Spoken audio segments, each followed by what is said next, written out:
Well, first of all, thank you guys. As you know, this is our weekly media call. We've been doing these now for quite some time. Oh, hold on, we got another person This call is being recorded. Thank you. And as you know, we've done these for 10 years, 11 years, I believe we've been doing these every week. And what I wanted to do is recognize that we have a very unique press call this week. We've invited our state elected officials, our state senators and state assemblymen to join us in this call because obviously we're in a very unique period of time, a very difficult time, and a very unique time with the coronavirus impacting us as a nation. And I thought it was prudent to join together with our state officials to unite on a message that we agree upon wholeheartedly. And that is, in our region, we are confident that we can open up our region to business, that this one-size-fits-all type of approach that I believe the governor for the state of New York is looking to do needs to be challenged. And I can tell you that we've been working with our state officials. We've been working with our hospital networks. We've been working with our medical providers. And as you saw yesterday in what we put together on the national level out of the Problem Solvers Caucus, that bipartisan group, 50 members, 25 Democrats, 25 Republicans that I lead on the Republican side with our Back to Work checklist, what we can do for the region that we represent here in upstate Western New York, essentially from Buffalo to Rochester, Jamestown to Binghamton, is we can open up this area and do it in a way that's safe enough to get people back to work. And what we did, and as you look in the Back to Work plan, and I know Andy Goodell and George Borrello on the western side did a plan for Chautauqua County, which is very similar to what I'm envisioning, what I think other members on this call are envisioning, and that is you utilize the testing capability, you utilize the ability to identify what the virus is doing, where the virus is going to go off in regards to hot zones. You then learn from the existing situation so that you have concrete supply chains in place to deal with personal protective equipment, to deal with necessary resources of personnel in order to get to those hotspots where the virus goes off, because now you have the diagnostic rapid testing and talking to our hospitals and talking to our providers who are working on this type of plan. I'm very confident that their leadership and innovation will be able to utilize that testing, both diagnostic and antibody, in regards to the measuring the community's immunity to the virus as we get it documented. And then we work in a phased-in approach on our businesses that embrace the necessary social distancing, the necessary measures to operate safely in regards to producing and opening their businesses to clientele, as well as to the production of necessary items in our area, utilizing the recommended guidelines of sanitation, i.e. cleaning and separating those locations. And I know it's tedious. I know it's going to be a hard, thought-out plan, but I will tell you, we can do this. And given the nature of the numbers of the coronavirus that we've been exposed to here in our region, I think we are very well positioned to open up our region and make the claim to the governor that what happens in western upstate New York is much different than obviously the situation that we're all well aware of in New York City and where the virus has gone off in other areas of the country like northern New Jersey, New Orleans, other urban type settings in particular. And given our nature of our population density, our hospital networks, and the resources that we can deliver to them and have delivered to them over the last 8 weeks in regards to this virus going off in our area, I am very confident in the power of those people, those individuals at the front line to have us do this safely and responsibly, but at the same time get people back to work so that we save our businesses, people continue to get their paychecks, and our farms continue to operate to some degree. And it would be not the same business as usual, just to be clear, that we had 3 months ago. It would be different, but it would start the spark of getting people back to work and getting our economy going down a path of recovery rather than this economic devastation that is coming down the pipeline if we stay in a lockdown fashion. And so I wanted to now turn it over to our state senators and assemblymen to offer their thoughts, and then we'll open it up to questions as usual on anything you guys want to talk to in the press. Sure. We're going to start right out with Senator Tom OMara. Hey, good morning, Tom. Thanks for having us with you today. I really appreciate it. I just want to echo the comments that you've made, and certainly around the southern tier. Other than the hotspot of Hornell, which has primarily been nursing homes, I think we have a great ability to get some things going again. I think we should stop looking at it as essential versus non-essential businesses and look at it more from the view of what work can be done safely with the guidelines that we have and what circumstances are not safe, and they shouldn't be reopened. But we need to take a hard look at what can be done safely. I think a lot of areas of construction, certain manufacturing, and elective procedures in healthcare, which I believe the governor mentioned yesterday, coming forward with something like that. But, our hospitals in the southern tier have been laying off nurses and medical staff in this situation. So they're dying on the vine in the healthcare system, and we need to allow them to get doing some productive business so that they can stay open. That's all I have to add. Thanks so much, Tom. Thank you very much, Tom. All right, we're going to go over to State Senator George Borrello. Good morning, everybody. And Tom, first of all, thank you very much for this, collaborative leadership that you've taken. We really appreciate it, and we're happy to be on the call. I think that the plan that Andy Goodell and I worked on and presented is really to how to handle the state by breaking it up into the 10 economic development regions. Understanding that, as everyone said, we are very different. The governor, he has this one-size-fits-all plan, which I understood worked from a public health standpoint to lock us down, but that can't be done to reopen our state. And unfortunately, I think he's a bit myopic. He mentioned that yesterday that, well, maybe people can just continue to work from home, and because he sees New York City and that's dominated by financial services.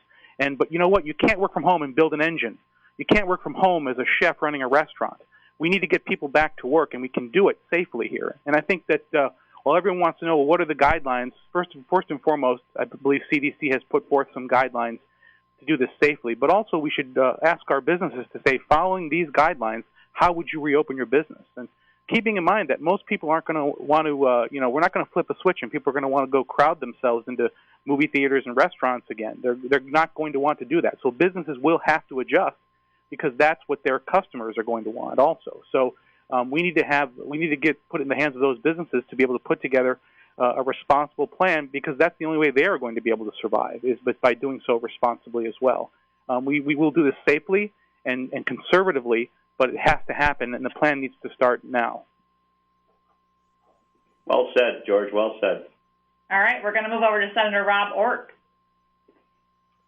Thank you very much, Congressman. I want to thank, again, echo what my colleagues have said. I very much appreciate you putting this call together and including us.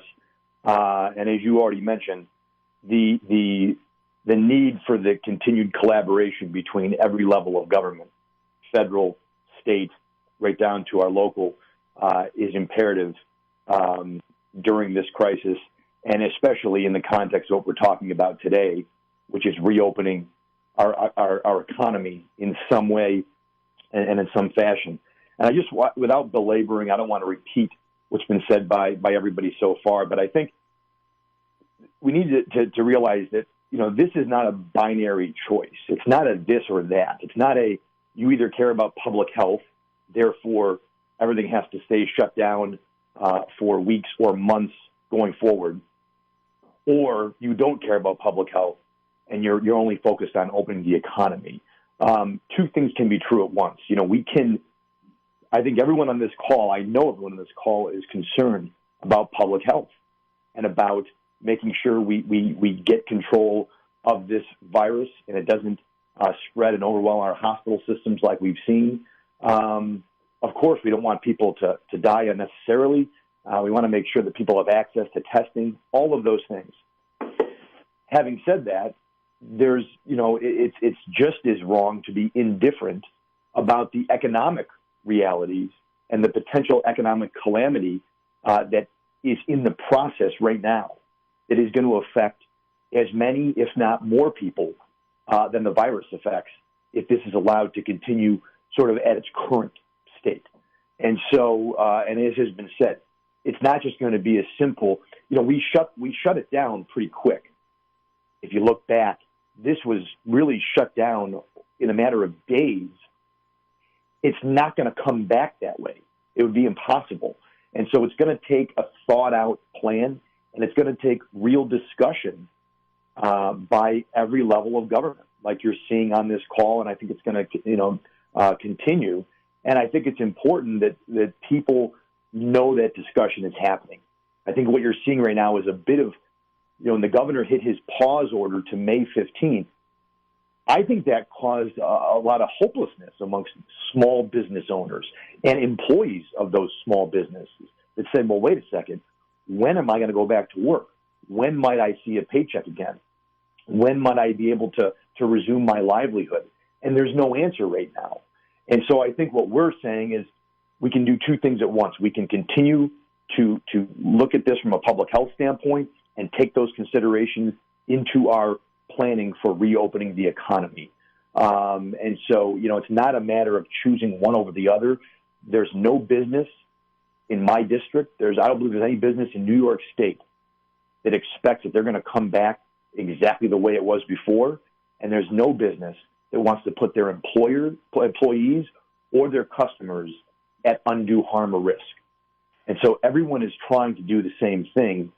But we have to recognize that at some point we're going to have to return to some level of economic activity. And that's going to happen before we have a vaccine. It's going to happen before we've eradicated this COVID-19. It's still going to be out there. And we as Americans and New Yorkers, this is the state that firemen and police officers ran into buildings that were on fire that were going to collapse to save people.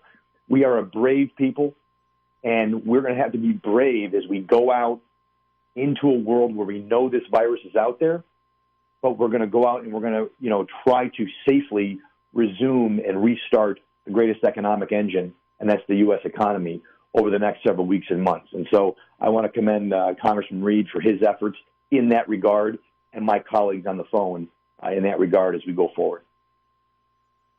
Very good. Very well said, Rob. All right. We're going to move over to Assemblyman Phil Palmesano. Phil Palmesano. Hey, thank you, Congressman Reed, and everyone. My colleagues are on the call. I'm happy to be a part of this. And I agree. I don't need to reiterate everything that everyone said. We need to continue our collaboration at every level, from federal, state, and local. And I agree that it is not a choose one or the other. We have to continue to deal with this coronavirus public health crisis, but we also have to be mindful of the economic crisis and financial hardship that's facing our families and small businesses, our farmers and manufacturers, particularly here in upstate New York. And after all, they were all struggling before this crisis. So that's what I think we're talking about, trying to begin to work on a measured regional approach to reopening our economy and getting people back to work while continuing, and that's important, continue to incorporate the effective recommendations like social distancing in the public and into the workplace that's come from our public health experts that's helped change the direction on this thing. And we must still continue to be vigilant and continue to take actions to protect the public from the virus, especially our most vulnerable, which we continue to see in our nursing homes. But along with that, it's important that we implement a balanced and not a one-size-fits-all approach to reopening our state. The Southern Tier and Finger Lakes region is not New York City. Particularly, I believe our upstate rural communities with lower infection rates should be able to loosen restrictions before highly infected regions like New York City. I know the governor is talking about working regionally, especially in the downstate area, with the governors in Vermont and Connecticut and New Jersey. But we need to have a plan for upstate New York as well, and take into consideration the differentials between both. And I think that's what we're trying to do here. It can be a balanced approach.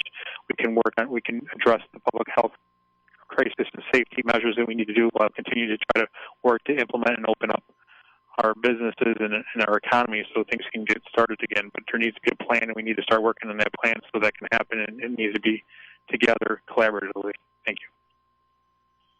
Well said, Phil. Who do we have next? We have Assemblyman Chris Friend. I just want to thank the Congressman and his staff. He's done a tremendous job of reaching out to local and state elected officials, business leaders, his constituents. They've done a terrific job addressing issues as they've come up across the entire region. I think this has been really difficult in the entire state of New York, the fact that we've been watching the tragedy happening downstate. And thankfully, we've been pretty much sitting pretty idle and not had too much trouble upstate. Unfortunately, and what we've been seeing in the nursing homes has been tragic.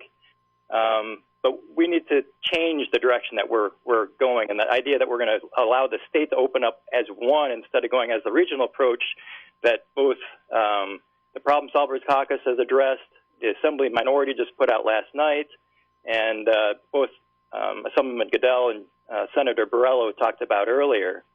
One of the great things about being in America, being a United States citizen, and what it merely means is the ingenuity, the creativity, the ability to problem solve. And as we've seen, we have 1.1 million New Yorkers that have applied for unemployment, and they're trying to figure out how to put food on their table, make ends meet. But what it also means is that we're sitting idle. We're sitting idle upstate. And as Senator OMara pointed out, our healthcare system up in the upstate region has become very stagnant. We're to the point where we're having to lay people off because there isn't enough money flowing through the system, and there aren't enough patients in the system to keep it open. And that's just a perfect example of what we're seeing over and over and over again throughout all of the different business sectors in the region. We have to stop this idea that we're going to name each business that can open, and we need to go ahead and start defining a set of parameters that we can all work under, and that each business can go ahead and problem solve as to how they can operate within those parameters to be able to open up their business. And I've seen that numerous times when people have been coming and calling my office and asking about, can my business be named essential? And it's like, wow, that you can work in that socially distanced setting. You're not going to be interacting with anybody else. Why not? But they still end up going through this long, arduous process of having to work through ESD and getting the approval, and ESD is backlogged, and that's just isn't working for us. And we got to come up with a whole new idea, and that's where the idea of the regional economic development zones and using them as a platform to allow every group to be able to participate and work under would already give the constructs to look at what needs to happen in those regions. So I think we definitely can't wait for the entire state to open up. We need to do this regionally, and the rural parts of the state are going to be less impacted from the COVID disease, and we need to be able to allow them to open up faster and sooner with the proper protocols put in place, which should be a broad set of definitions to protect the safety of the employees and everybody in the community, not a definition of which business can open, naming each one individually and have to get the approval from Albany in each case. So again, I want to thank the Congressman and his staff. They've been doing a fabulous job. Well, thank you, Chris. So now do we have anybody else? We do not. So what we're going to do is we are going to open up to questions, and what I would ask of the reporters as we do this is if the question is for Tom and another member of the state delegation, if you would let us know which person you would like to ask that question of. We can make sure that we facilitate this as fast as possible. And I'm going to start right out with Jerry Zaremski. Hi. Jerry, you're on. Thank you all for doing this. This is very, very helpful. I have a feeling you're going to get some pushback here, particularly from Erie County. So if the Congressman and Senator Orrt could address concerns from the Buffalo metropolitan area that there might be too much, too much virus still there to go forward with a reopening. Well, I can tell you, Jerry, I've been talking with the county executive there, Polenkars, and I appreciate that bipartisan spirit upon which we've been communicating throughout this crisis. And that's what it's about. It's about collaborating and identifying. And obviously, we're aware of situations in the municipal setting of Buffalo that need to be addressed as we do this plan, as we roll this plan out. But I can tell you, we've been talking to the health networks from Buffalo to Rochester, Jamestown to Binghamton, for example, and they're confident that they can address the COVID-19 exposure and risks, even in their settings, to get to the issue of one of the things that will be critical in this plan is to get the hospital and medical providers back to the business of providing health care, not only because the people that are delaying health care right now, their problems are becoming worse. Their morbidities are becoming more out of control, which leads to a more dangerous quality of life and potential impact on their health long term, but also the revenue side of the equation. Again, we don't have as many COVID-19 patients in our hospital networks here in Western New York, thank God. But that has a significant financial impact on their operations as we talk to them. And in order to serve the needs of their communities, we're going to need to get that back up and running. And so we can also deal with the urban settings.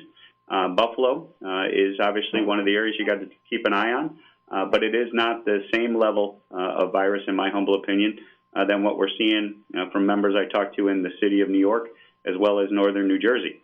But we could also learn a lot from them as we deal with the ability to rapidly respond to the virus when we open back up.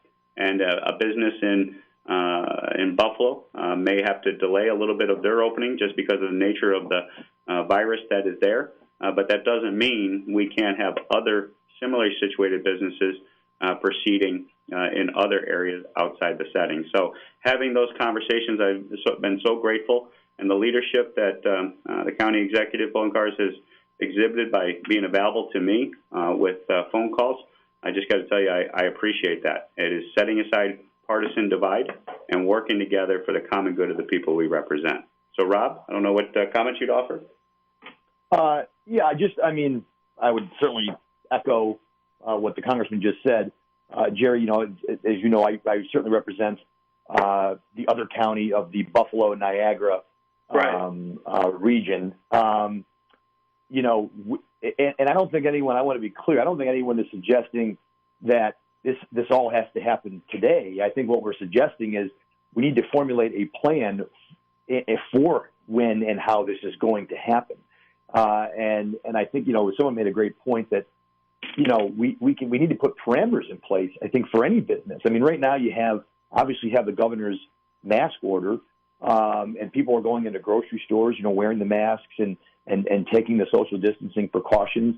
And so one of the things that sort of jumps out at me is what other businesses could operate in the same or even more safely than you have grocery stores operating or liquor stores operating.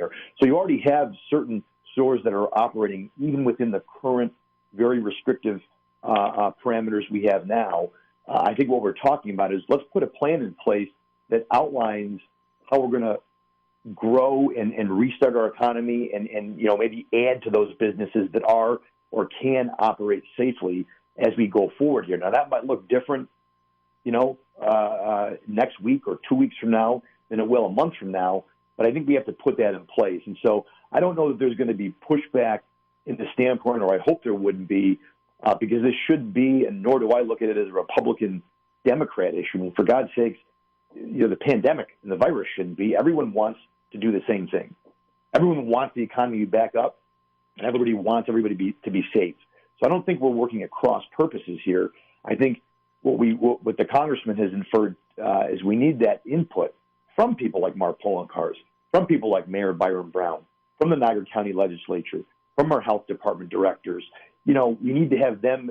They're going to be, from our hospital CEOs, they're going to be best placed to be able to say, this is when and how we should be able to do this, because everyone's economy is a little different, and obviously our business owners as well. So I think we can do this in a collaborative way, but I think it's just imperative that we realize we're going to have to do this simultaneously. We're going to have to, manage this virus, and obviously as we come out of the peak, but we're also going to have a plan in place that restarts the economy. And I think in the Buffalo, Niagara area, that could look different and should happen more quickly than restarting the economy in Manhattan or Brooklyn.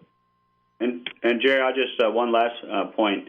We talk to the hospitals and the medical providers daily, and I can tell you, talking with them, they're very confident that they can put together a plan in order to surveil the virus from a diagnostic perspective, and that's why we're working with them hand in glove in order to get the testing supply chain locked down, but also the immunity antibody type testing, and utilizing what Dr. Bill Cassidy is proposing, which is our existing legislative infrastructure when it comes to the public health coordinating with our public records, vaccination, immunization areas to get those individuals that have documented natural immunity because they've been exposed to the virus going forward.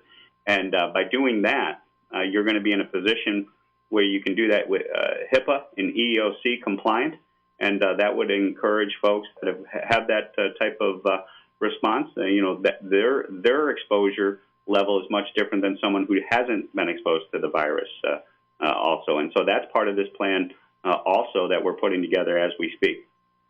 Tom, could I just ask one follow-up question on a different matter? Sure. The bill is coming together here today in D.C. regarding the small business funding.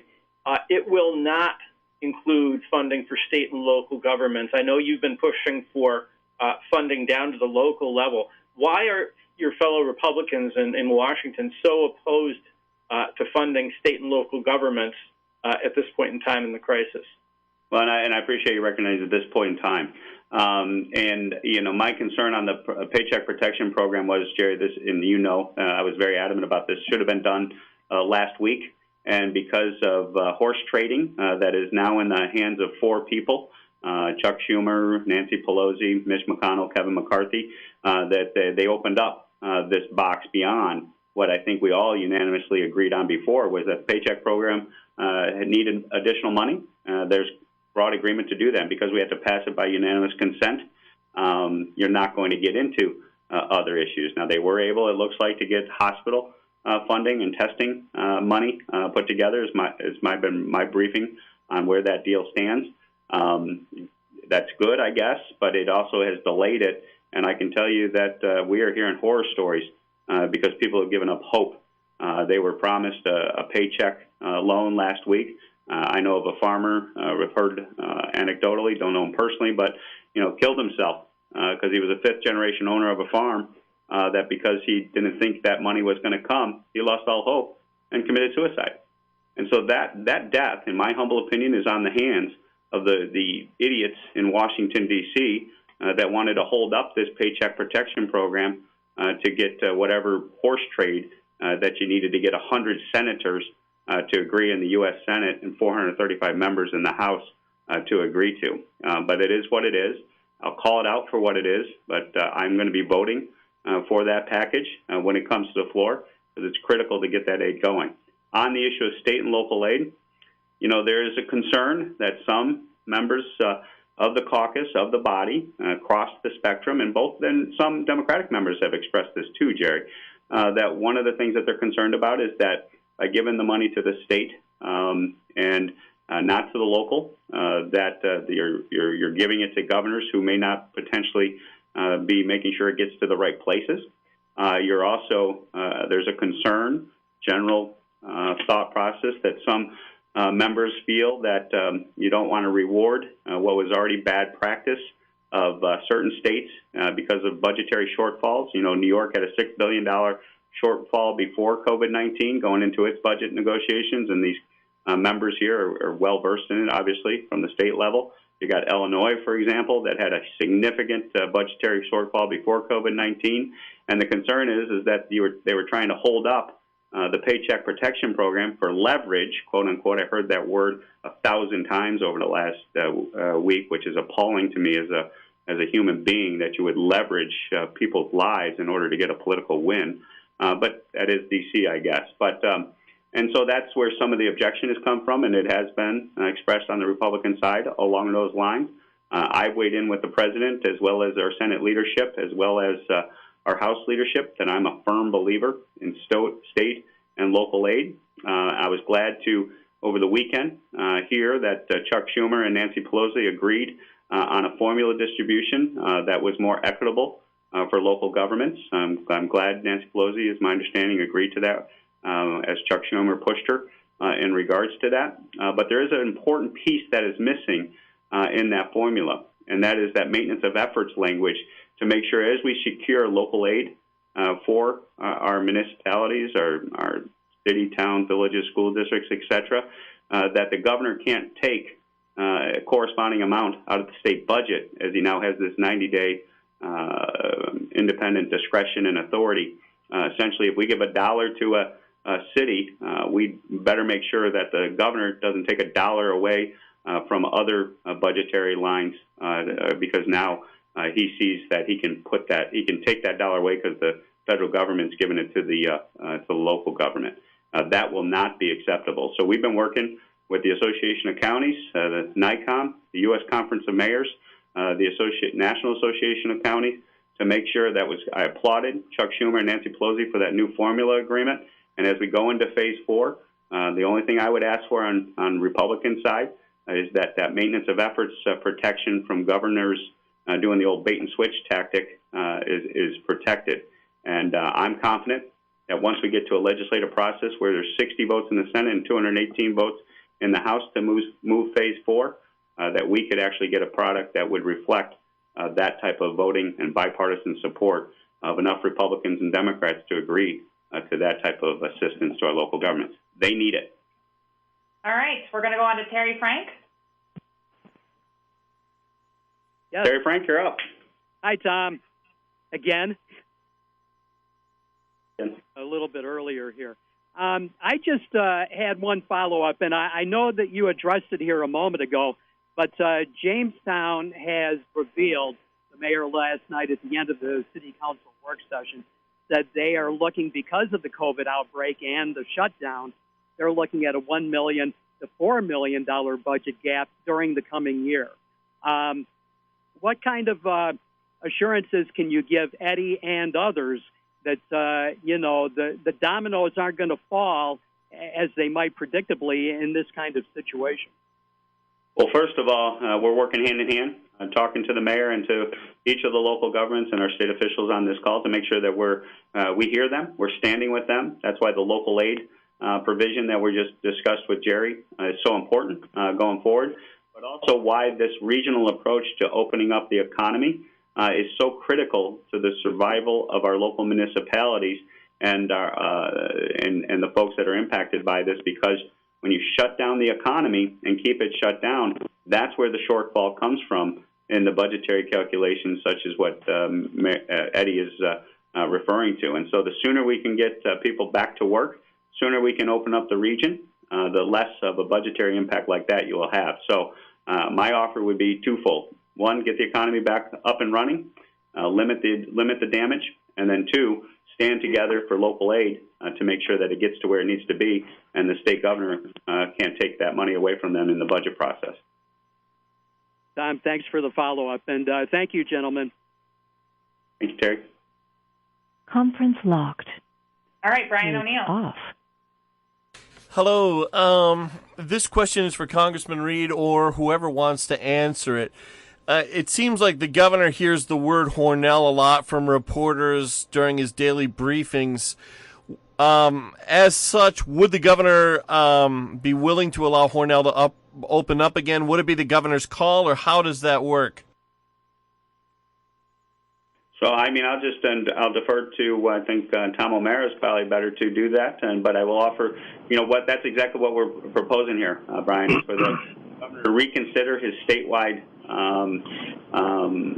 decision to treat us all the same and open up the region, which would include, obviously, the city of Hornell and the Hornell vicinity, and we would do that in accordance with the proposals that we are putting forward starting here today. So, Tom OMara?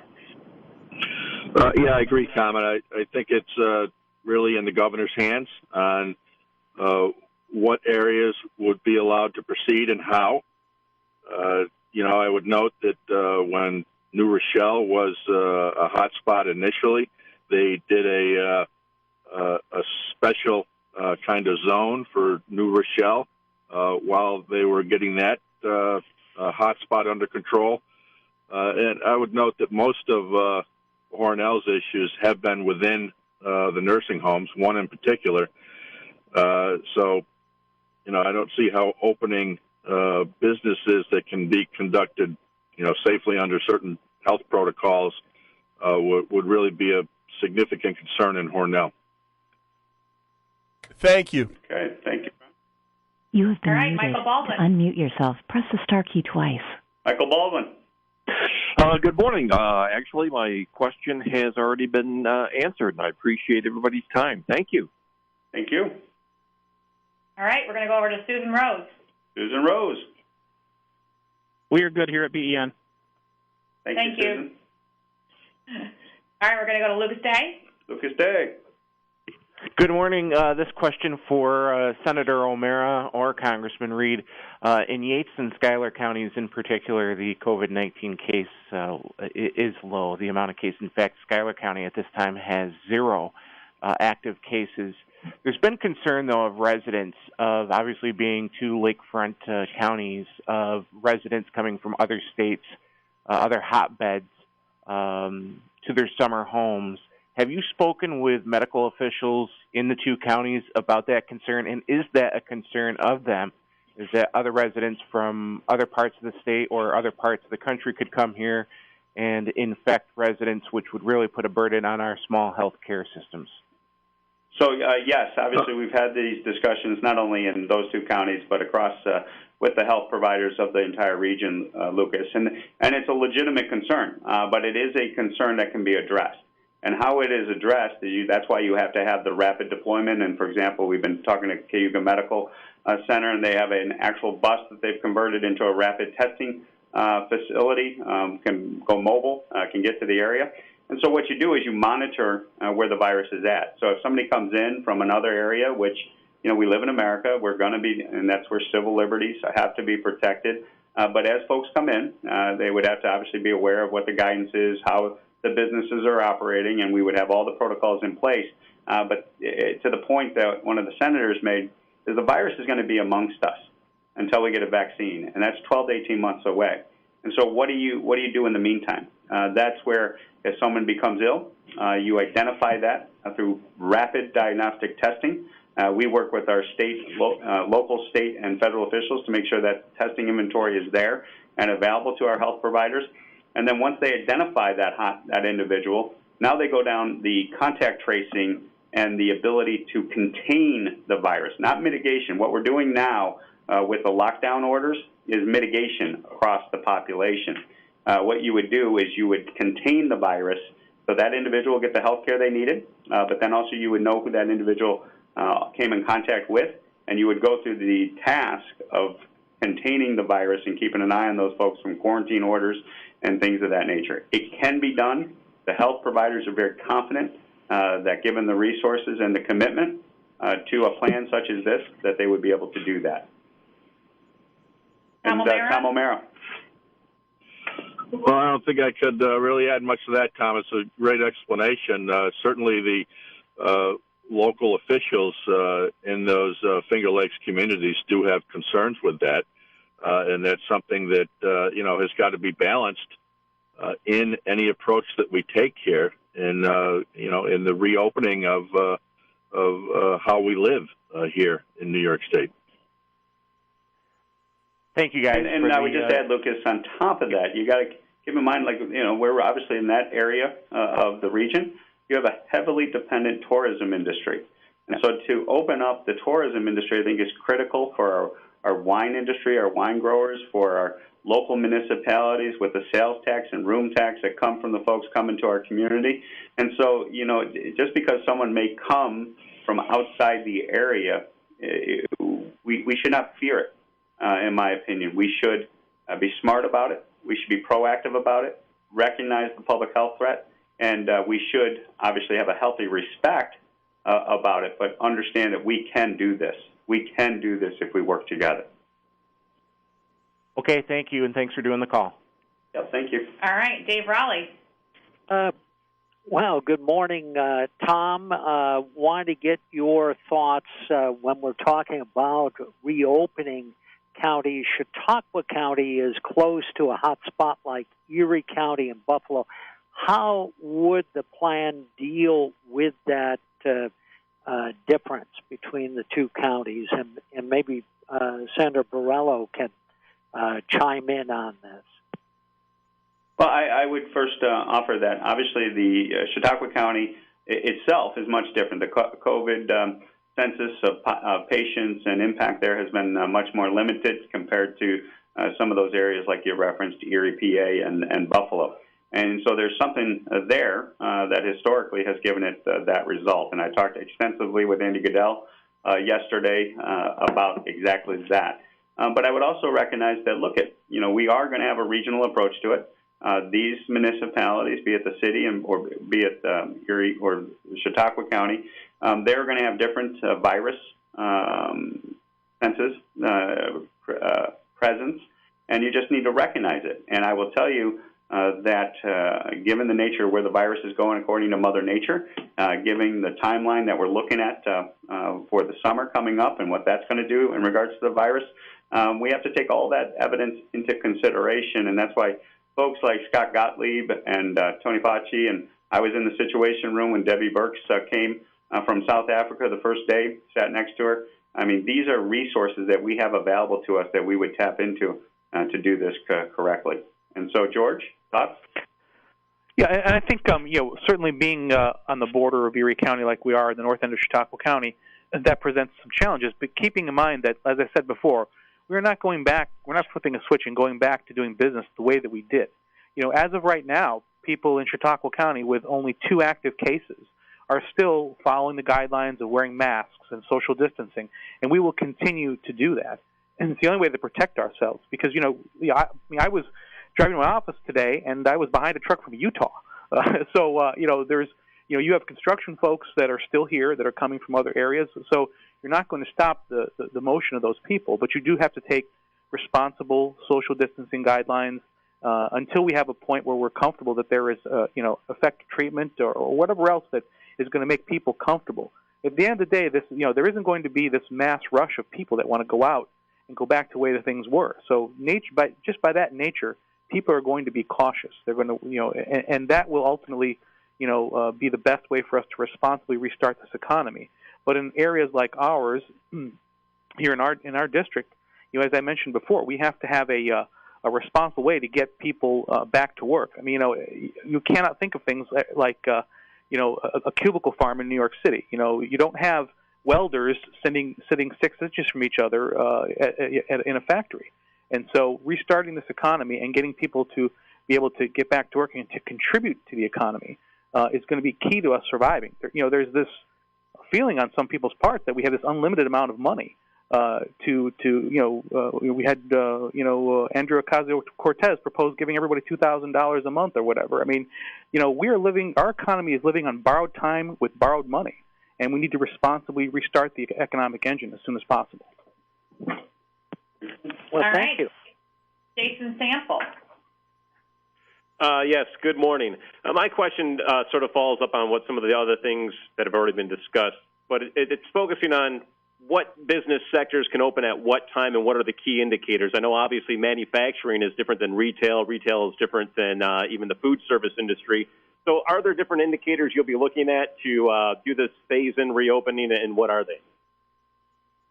Yeah, I think obviously I think the point that's been made about is essential and non-essential really the determining factor going forward. And I would agree with the sentiment that maybe what we have to look at is rather industry by industry as to how it operates and interacts with the public.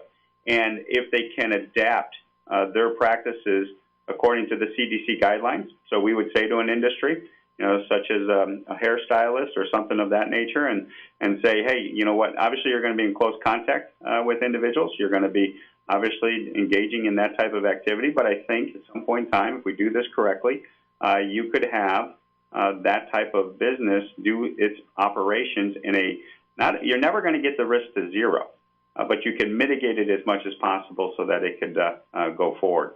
And I can think of 1,000 different industries that are now deemed non-essential that could be opened up.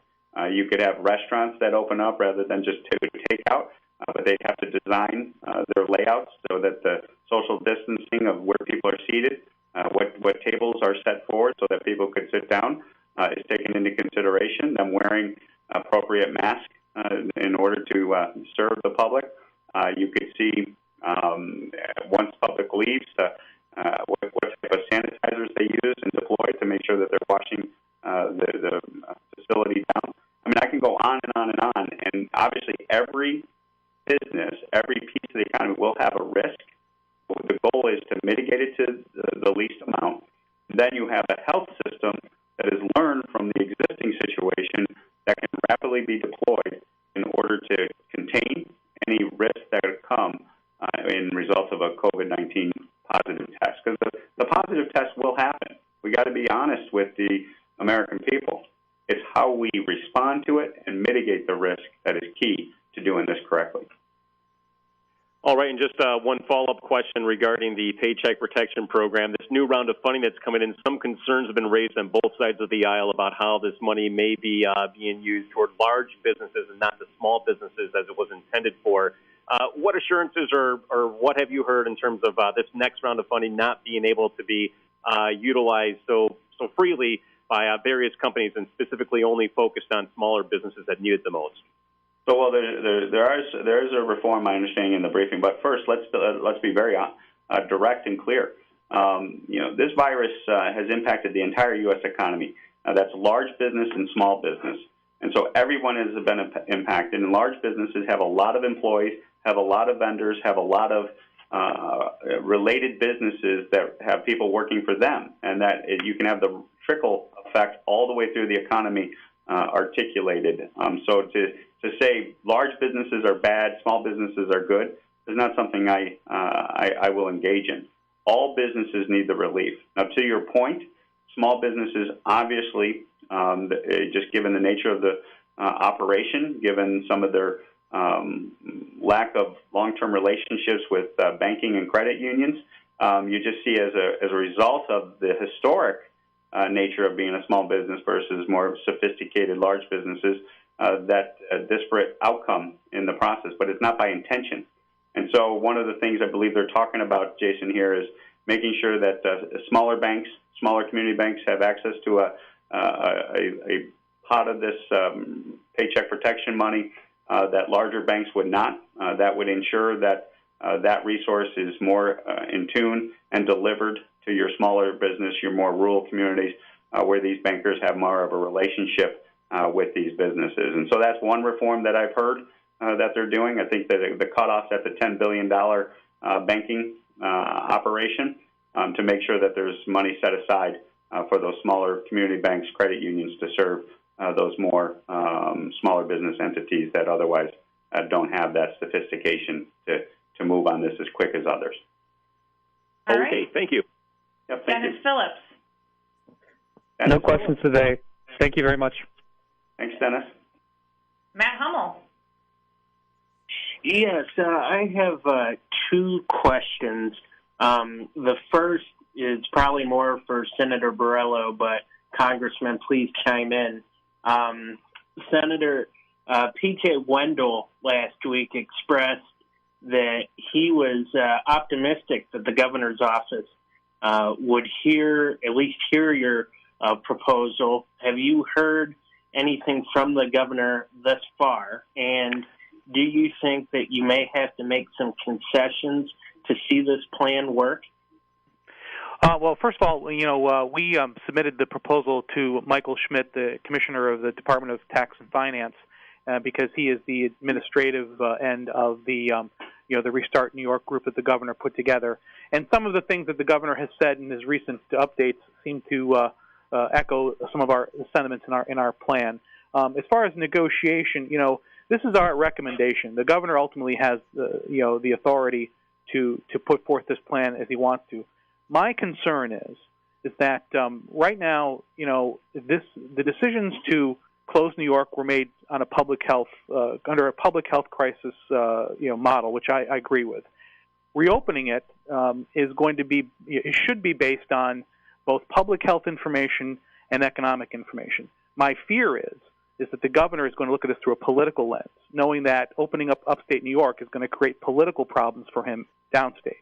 So I just want him to recognize that, if I was in a car and I was running out of gas, and somebody had a gallon of gas to give me, I would take the gallon of gas. I wouldn't hope that I could coast to the next gas station. And if the governor doesn't allow at least parts of the state to reopen, we're going to run out of gas quickly. And that's the whole point of this plan, is to look at this responsibly and safely and not through a political lens. And I would just offer, when you lead by collaboration, what we're trying to do here, of course we're not saying our way or the highway. And so I look forward to that collaboration with the governor. And if public health folks say, you know what, we need to do this, we need to do that, I think this group has demonstrated a willingness to lead by collaboration, and then also make sure you engage the people. Because how this is fundamentally going to also work is you cannot mandate these types of changes on the American people. You have to educate folks as to why we're doing what we're doing, and I can just tell you the goodness of the American people often leads to the best outcome. And once they understand what the vision is and what the plan is, they don't have to be ordered to do X, Y, Z. The vast majority of them will respond appropriately and get this done safely and consistent, because now they understand where you're going and you've laid out the vision for them to understand and embrace that type of leadership. Alrighty, Congressman, and just a question for you. I know the governor is supposed to meet with President Trump this afternoon. As a congressman from New York, is there anything that you hope to see come out of that meeting? I think both should just hear each other out. And one of the things that we do in the Problem Solvers Caucus that serves us well is we don't just talk to each other, we listen to each other. And I hope that is the sentiment and the culture of the exchange that happens there, because New York has a lot to offer the rest of the nation as to the lessons of COVID-19. And by listening to each other, that experience, the problems that we face there could be cut short and prevented in other areas of the nation if it truly is given in a good faith nature to focus on the problems facing people rather than engaging in partisan politics as the motivating factor for the meeting. All righty, everybody. Thank you very much. All right, Rick Miller. Good morning, Congressman. Hey, Rick. Good morning to you. Say, health officials in Cattaraugus County say that we're 2 to 3 weeks behind New York City and Buffalo, and there's just not enough tests. Despite everyone saying we're going to get more tests, there's just they've tested fewer than 600 people in Cattaraugus County. What in a regional approach to opening, when is the earliest you could do something like that in the southern tier here? So first of all, the good news on the epidemiological studies and talking to the Cattaraugus and the health networks that cover that area as well as others, they've been briefed, for example, on the strong University of Rochester modeling that deals with showing the virus following the linear progression, not the exponential or the polymono type of exposure that we thought we were going to see. And so, yeah, being a little bit behind New York City per se is something that we recognize, but it's not as if the virus is going across the country in a wave. And that is something where I disagree with the governor's assessment of how the virus is impacting America. It has been exposed to America, not in a wave, but in different areas like the sprinkling of seeds across a field. And it is going off in that fashion, not in regards to a wave. And so glad to see the data confirm that we are following that linear progression. And what we're seeing with that is obviously we have to be diligent. And that is where the testing question is a legitimate question that has to be ironed out. And I am very glad to report to you, talking to federal officials, private companies such as Abbott and others, and the FDA in regards to the regulatory relief that is going to have some of these rapid testing and not just diagnostic, but antibody serological testing being rapidly deployed, and you'll have a 5-minute to 15-minute turnaround for those tests. That is going to lead to huge capacities on the testing front. That's still weeks away, Congressman. What's that? That's still weeks away. Well, not necessarily, Rick. That's not. I got briefed on it last night. from folks down in D.C. and the different agencies that are reviewing that. And the production capacity is, given the companies that are now accessing not just Abbott but others, this resource, that production is going to exponentially come online. And so, yeah, is it going to happen tomorrow? Probably not. Will it happen in the next 14 days? That's a more realistic assessment. But between now and May 15th, because the governor's already issued the order of May 15th, maybe what we could be doing is pushing that date closer to May 1st and doing it based on how that testing capacity comes online. So I agree with you. That is something that needs to be the testing capacity issue and delivery of those tests to a community that comes back online needs to be documented. That supply chain needs to be verified, and the capacity integrity of the testing needs to be challenged and confirmed. And so that is one of the biggest obstacles that we still have yet to confirm. But I'm very confident talking to the powers to be and the private sector that will deliver this, that they're in a position to meet the demand when it's asked upon them to do so. All right. All right, thank you. Over to Mike at Tappan to Greater Olean. This is for Congressman Reed. Similar question to what Rick just asked. Dr. Watkins has said community spread has happened in Cattaraugus County, which means there's more cases than actually reported. How much would testing need to be increased by before opening up, and when do you think testing will increase? So, I mean, every area of the district and region is going to be different in regards to a numeric value, but that testing is coming online. That is where we would have to roll up our sleeves and actually put that together, work with our public health officials as to what they need, but obviously the more the better. And to the point of immunity being established on that herd immunity standard, that's why the serological testing is so important. And that's why in this new Paycheck Protection Program, glad to see that they did negotiate and get the $25 billion specifically earmarked for testing capacity in America. All right. All right. We're going to go down to Fred at WRFI. Hi, WRFI. Thank you. WRFI, Ithaca, and Watkins Glen, Schuyler County and Tompkins County. I want to, Rick Miller and Mike opened up the question area I want to get to, and that is testing.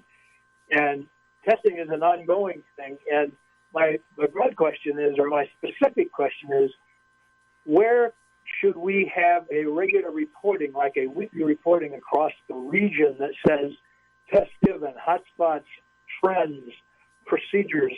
Because we see in Germany and we see in Taiwan regular reports of how many tests and the processes. What causes a test to be given? You arrive at the airport, these tests are given. You come into a certain area, these tests are given. Reporting on that process and that outcome on a regular basis, to me, would be a confidence-building thing for the whole region. And I really applaud the collaboration to say we are a region separate from other regions in the state and other regions in the country. Can we collaborate? I mean, I can go to the Tompkins County Health Department and get that data. But can we say across the 23rd or across Western New York, here's the processes in place everywhere, or by region. Here's the testing outcomes. Here's where we're seeing. By the way, testing begins to tell us more about the coronavirus. And we're hearing more about it. So do we need a central reporting capability here that maybe is weekly or semi-weekly to give people a confidence that it's really happening? Not that it's coming. Getting it. Yeah, Fred, you're absolutely getting it. And that's where things like Dr. Bill Cassidy, senator from Louisiana, has educated me greatly on this and spending many a days talking with him. You know, we have the existing legislative infrastructure in place for that reporting to occur. And what you would do is you would plug into that vaccination, immunization. We deal with it with certain STDs like syphilis and other issues that do contact tracing when that comes back positive in our community. So there are HIPAA-compliant, EOC compliant mechanisms that could be deployed in those existing public health reporting databases that this information would flow through. And so each county has that, each state has that, and the federal government has that. And obviously that would be very helpful to getting that information out. People would then know that the testing is occurring from the diagnostic perspective, but they would also start to get a sense of the base immunity that is naturally being built up in the community as more and more people are tested and shown positive for the antibodies, which then leads to confidence that, you know what, just like other viruses, just like other flu bugs that go through the system, and we build up immunity to them naturally, we will have that type of protection. And as we move to the ultimate solution to this, which is that vaccine, 12 months, 18 months down the pipeline. But my question really is, I mean, I can go and look at that data, and I've been in computer science a long time, but don't we need a consumable product that gets reported to me weekly across Western New York, which says, here's all the testing going on, everybody flies in at the airport, everybody flies in, here's how we're finding it, here's where the hotspots are going. That kind of thing, which would be easy to read and really keep people's confidence in the fact that our elected representatives are looking after us and doing the right thing and pushing on the right thing. And that's where things like the Johns Hopkins model, the things that we're getting out of the University of Washington, and you know, your backyard. You have Cornell University. You have some of the best medical schools in Rochester, Buffalo, that have capability to do this. And to that exact point, that would be part of, in my mind, what we would be doing here. I guess I'm asking you, as our congressman for the 23rd, to push on making that happen in a way that people, everybody around here could read it and understand it easily. Very good input, and definitely agree, and we'll make that known to the folks when we put this together. All right, Chuck Carver. Thank you, everyone, for this unique opportunity. Congressman, it was good to see you in D.C. as part of the New York State Broadcasters delegation 2 months ago. Seems like 2 years ago, but representing that group today, I'm asking if you plan to support Representative Dingell's effort to request the administration use local media for federal advertising just to help out these struggling stations. I honestly fear that maybe the next time we all get together, some of these stations won't still be here because the advertising market, as you know, has just collapsed. And so we're looking for support throughout the New York delegation. Is that something you support? Yeah, well, I appreciate that, Chuck. And obviously we are, as we put Phase 4 together, that type of recovery bucket is something we're interested in supporting. And we'll continue to be a voice for you. But it also begs the larger question, and I know you agree with this, is once we get the economy back up and running, that will bring those customers back in line. That opens up those advertising lines to you so that you don't have to be dependent on the government for your business model. So we'll be supporting as we go through the Phase 4 process. But again, another reason why we need to open the economy and get the economy flowing again. Thank you, sir. Be well, everyone. All right, that's it for today. All right, You're all set. Thank you for joining us for a long, extended press call today. We'll be back next week. All right. Thank you, guys. Really appreciate it. Bye-bye.